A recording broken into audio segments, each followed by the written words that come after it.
حطي 3 جنيه في طماطمايه قبل العيد. بجد شابوه لصاحبة الفكرة دي، حيلة كانت غايبة عننا من زمان وناس كتير قوي ما تعرفهاش. بجد الفكرة دي اختراع يا جماعة، معظم الناس ما تعرفهاش. هاتي كده 3 جنيه وافتحي طماطمايه كده من النص وحطي ال3 جنيه جواها.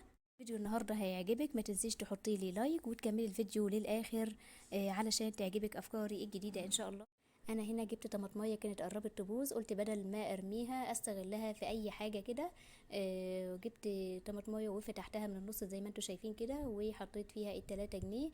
سبتهم شويه طبعا وفضلت قاعده كده الطماطمايه بالفلوس. لقيتها بتلمع كويس جدا. وكمان برضو ممكن تجربي الطريقه مع اي حاجه استانلس عندك. بتدعكي الطماطمايه كده زي ما انت شايفه في كل النواحي الصينيه. دي صينيه كده مبقعه وفيها زي نسبه صدى او زيوت او حاجه، بتطلعها معايا بسرعه كده زي ما انتم شايفين، وهوريكم في اخر الفيديو هتلاقوها متلمعه جدا وكويسه جدا، وما اتكلفتش معايا، ما خدتش معايا دقيقه، والمكون كمان من البيت ومش هتشتري حاجه من بره.